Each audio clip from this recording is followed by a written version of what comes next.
4,000 কোটি টাকা গত 17 বছরে হাসিনা শুধু খরচ করেছে বাপের নামে আর বংশের নামে মূর্তি বানানোর জন্য। মূর্তি বানানোর রাজনীতি সফল হয় নাই। শেখের বেটি বাংলাদেশে থাকতে পারে নাই।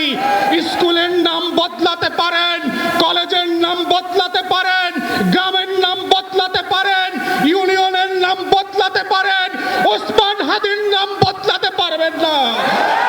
লাখো শহীদের রক্তে কেনা দেশ টাকার বাপের না, প্রধানমন্ত্রীর না, শাহ আলমের কাছেও বাংলাদেশ বিক্রি করে দেওয়া হয় নাই।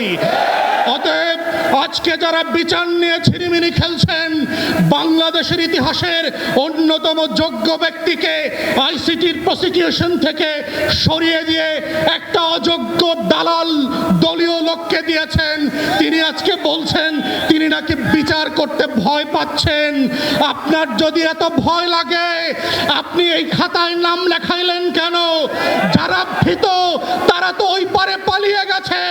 নতুন বাংলাদেশ সাহসী শহীদদের জন্য, আবু সাইদ মুগ্ধের জন্য, যারা বিচারকে নিজের শাহাদাতের সম্মাননা আকারে নিয়ে এই ফয়সালা করবে, যেটা আপনারা করতে পারছেন না, দালালি করছেন।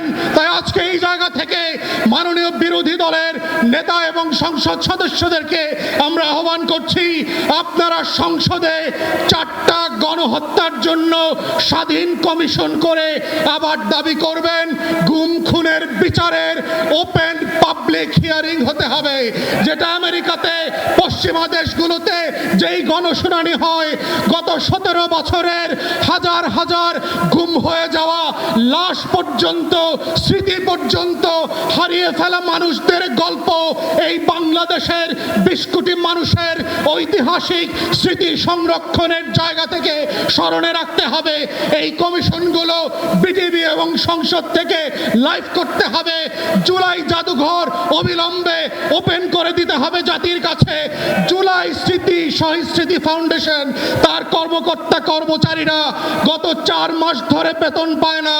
মাননীয় বিরোধী দলীয় নেতা, বিরোধী দলীয় চিফ হুইপকে বলছি, বাজেট সেশনে অবশ্যই আপনাদেরকে এইটা সংসদে রাইজ করতে হবে।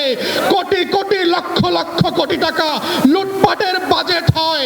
আমার 24 শহীদদেরকে নিয়ে যে ফাউন্ডেশন কাজ করছে, তারা 4 মাস ধরে বেতন পায় না। এটা লজ্জার বিষয়। লজ্জা হওয়া দরকার সরকারি দলের, যাদের রক্ত দিয়ে আপনারা আমরা এই রাজনীতি করতে চাই।